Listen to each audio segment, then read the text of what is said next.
What's up, everybody? It's your boy TGK here with another reaction video. Definitely have to change the style of reaction videos because Disney is on my ass whenever I react to anything ESPN related. Fortunately, today's video has nothing to do with ESPN because I already know all of the people on ESPN for the most part, the Kendricks, the Stephen A's, all those guys, the Wendy's, they all suck when it comes to their basketball analysis, especially Kendrick Perkins. He's just god awful. But I already knew the moment Skip Bayless saw Luka cry, I already know there was about to be some stupid stuff that was going to come out of his mouth. I fully expect that. And that's what we're going to react today. That's what we're going to react to today. Skip Bayless reacting to Luka Doncic's game last night. Yeah, I can't wait to expose this dude. Anyways, been your boy TGK. If y'all don't mind dropping a like, subscribing to the channel, even consider becoming a member, all that good stuff, man. We are going to be covering Luka Doncic. We're going to air all of his games on Playback TV. All the playoff games, we're going to be on Playback TV, hosting pregame shows, postgame shows, every single thing you could think of. Lock in, subscribe. We are going to be live, especially if you rock with Luka Doncic and the LA Lakers, ladies and gentlemen. So without further ado, enough of the fluff. Let's get to the stuff. All right, let me get situated over here. So this is Skip Bayless. I've already dropped a video. It's one of my more popular videos that I did about like 6 years ago. And I said, Skip Bayless hates Luka. And I gave you reasons as to why. And just to kind of give you a brief breakdown of that video that I shot, I said, well, Skip Bayless is looking for his new LeBron. And he found it in Luka. And seeing his reaction from watching last night's game, I could only imagine what he's going to say, because he was very insensitive to Dak Prescott, even though I'm very insensitive to Dak Prescott, but I would never stoop to the level Skip Bayless does. But anyway, ladies and gentlemen, let's go ahead and get it started. Okay. I'm standing here in my hotel room in New York City. Did a speaking engagement today. Ernestine's with me. She's actually taking this video. Hi, Ernestine. Hi. I'm blowing the... His wife sounds upset. Hi. Come on, get this going. Night for her. She wanted to go out, but I said, no, I got to watch Luka's return to Dallas. At least it's on national TV. It's on ESPN. And she sat by me on the bed through the whole fourth quarter as I belly ached about just how bad the Mavericks were, because as much as I honor Luka's return, as much as I honor him crying before the game, you know, if I'm a Laker, I got to tell you, seriously, if I'm LeBron, if I'm Austin Reeves, if I'm Rui, I'm thinking, well, if you miss it this badly, do you want to stay here? Don't you want to be a Laker? Isn't being a Laker better than being a Maverick? This is just me. I think it is. I think Luka died and went to heaven. I mean, hey, man, this is why Skip is good at what he does, man. He'll say some things that will get under your skin and piss you off, right? But I think Skip Bayless just lacks empathy here. He lacks empathy. And, you know, what he said is definitely insensitive in the sense that, like, Luka should just disregard how he feels about a city and the people of that city, you know. And you know, side note, I've heard so many texts today from the ESPNs and then this one and just all over the national media, and no one knows what the fuck they're talking about when it comes to Dallas, Texas and Luka Doncic. No one knows what the fuck they are talking about. So whenever you hear ESPN talking about, oh, well, it's such an emotional game, you know, the connection they got with the fan base, this and this and this and that, it's just surface level information, bro. It's surface level. Nothing they say is riveting. Nothing they say is like, oh, wow, they actually know the city. Wow. And here, and just more proof right here in Skip Bayless saying some brainless stuff. Let's continue. But I hated it because I still say it was a good trade for both teams. It was a good trade that could have been a great trade for the Mavericks if Kyrie hadn't blown his knee up. So tonight was not a fair fight, obviously, because it was Luka and LeBron and the rising star, who is Austin Reeves, along with Rui and Dorian Finney-Smith, all the rest of them, every shot they shot, it seemed like it went in. And this is the other thing too. Kendrick Perkins today talked about, hey, the way the Mavericks could fix this is they could go get KD. Shut your ass up, Perkins. You don't know what to fix down here. You don't know nothing about Dallas to know what the hell the fans actually want down here. There's nothing they could do to repair this other than bringing Luka back and firing Nico. That's the only two things they could do to fix this. You dumb ass. Really pissed me off with that stuff you said today. And then this. To insinuate that this was a good trade. Skip Bayless, do you not see the arena revolting against its own team? Do you not know how impactful that is? Do you not know that the meaning behind it? Do you not know the significance behind that? Like, this is an actual thing that people are just glossing over as if it doesn't matter, as if the fans' voices doesn't even matter. And that's the problem with these people that are in these positions that are able to speak and have a bigger platform. Just because they have a bigger platform, they think whatever they say is gospel. When it's not. When you got people in the actual fan base that actually bleed the freaking team and bleed the players that are on the team, and then they had a certain culture that was built by Dirk, and then that culture was handed off to Luka, and that culture was kept alive by the fans, and then some two jackasses want to come to this organization and think they just know what is the right way to build a team and how to win with pure defense and the Mamba mentality. Bitch, Luka has it. But yet, we're supposed to listen to these guys as if they know what the fuck they are talking about. No, they fucking don't. And there's no Kyrie on the other side. They don't have their primary scorer on the other side. But tonight, this is what I got to get off my chest, live from New York. They didn't have Anthony Davis. And what killed me was I've become a fan of his, especially over the last 2 years. I've called him at times over the last 5 years. AD isn't always disappointing. And tonight, he reverted back. He was always disappointing. Maybe it was killing him as much as it was lifting Luka in a game that felt like, for the Mavericks, it felt like a road game. So if AD's always disappointing, and that was the nickname you coined, how in the fuck do you think this trade was even good when Luka Doncic has never been disappointing? Skip Bayless, you are brain dead and brainless. You know, back in the day when I was like freestyling in a car, I was like, I said this one bar. I was like, I forgot how I said it. I was like, let's be for real. Some. I ain't dying, Bruce Willis. You got all these debaters, the Stephen A's, the Skip Bayless. Like, you know, I could spit bars, you know what I'm saying? And you could be a debater all you want, bro, and say the things you actually say, but do you actually mean it? Like, is there an authentic bone in your body? That's the problem there. Is there an actual authentic bone in your body, Skip? You know? Because when you say Anthony Davis was always, you're not saying part-time, you're not saying temporary, always disappointing. Why would you actually think that this was a good trade? Why would you trade a always disappointing player for a generational talent? Like, even you just contradicted yourself. Let's be for real.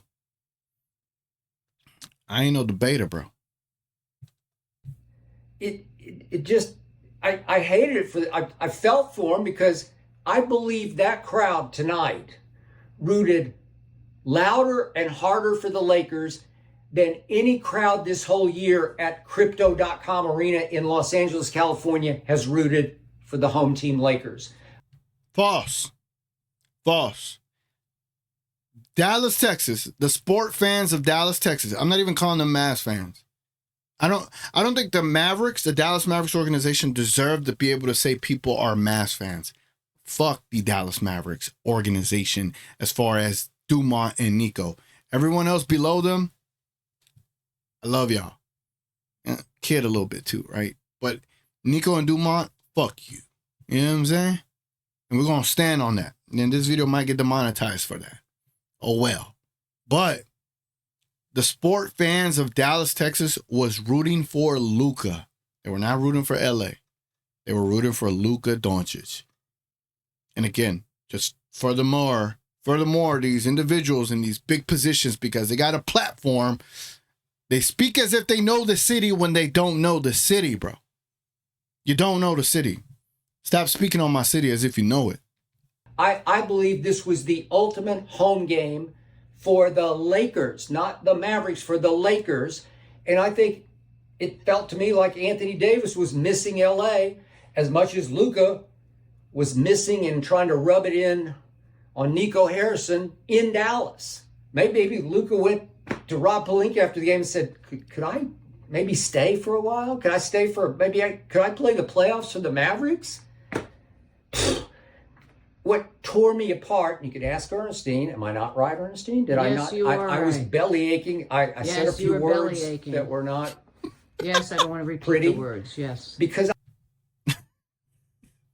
Ernestine's done with this.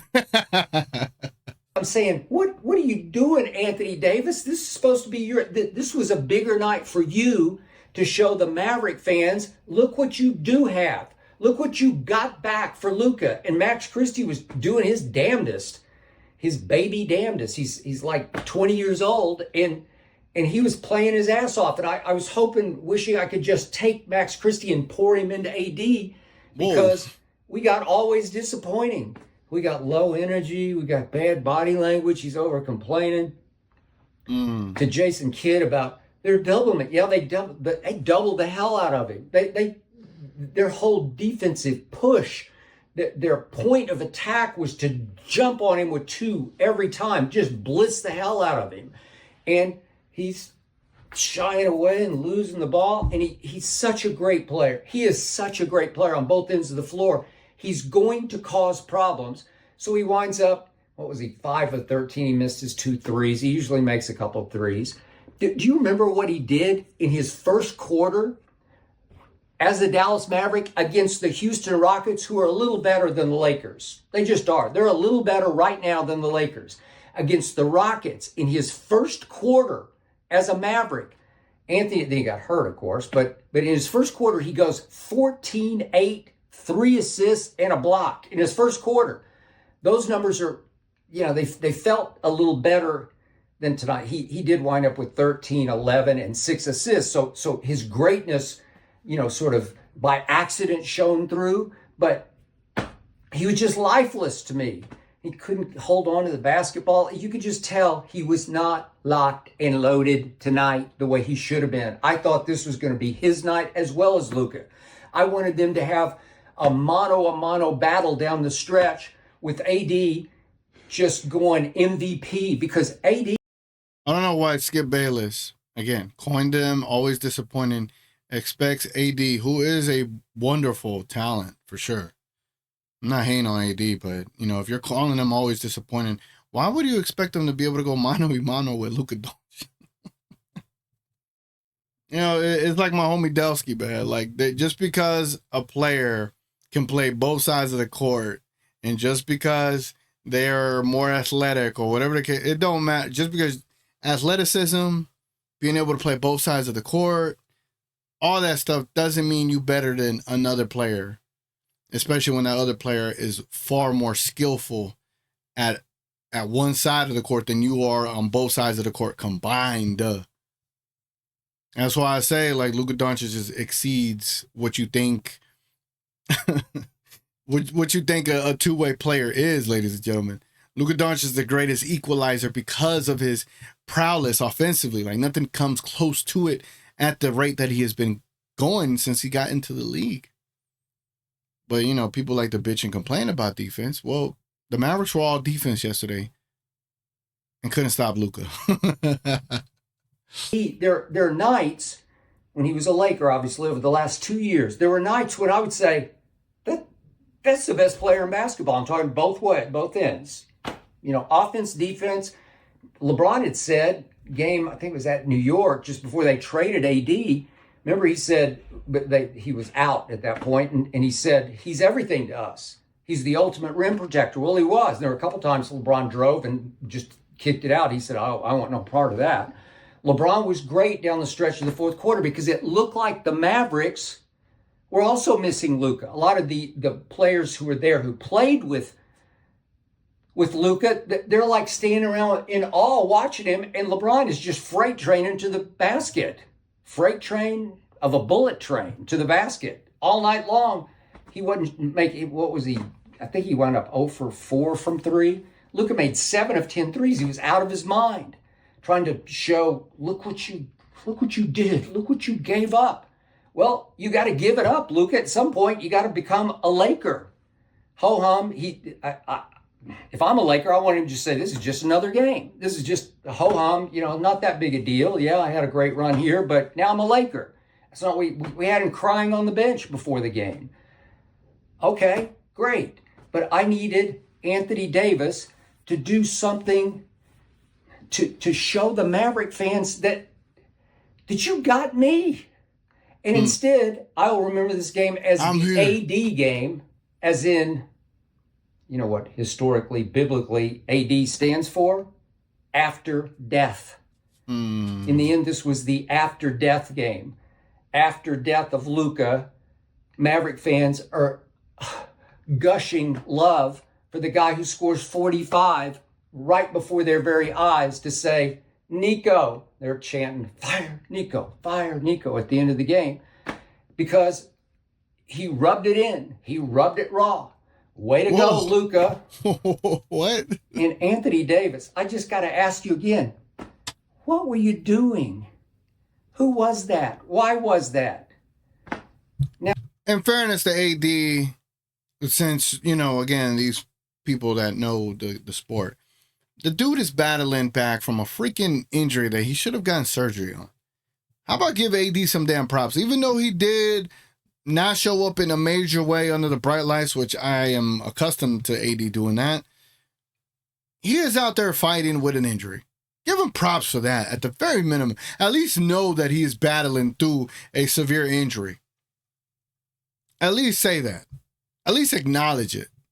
But you wouldn't, because there's no way you're going to spend that kind of time to make some kind of valid, informative analysis on a team that you don't even watch. Why would you even know what he's going through to be able to say it in your damn little soliloquy here and talk about it on your little video? You're not, because you don't know enough.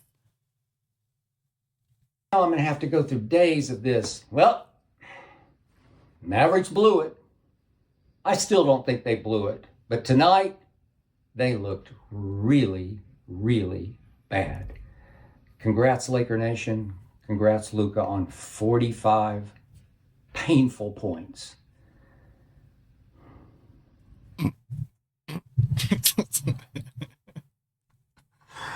Oh, man. This is hilarious. This is hilarious, man.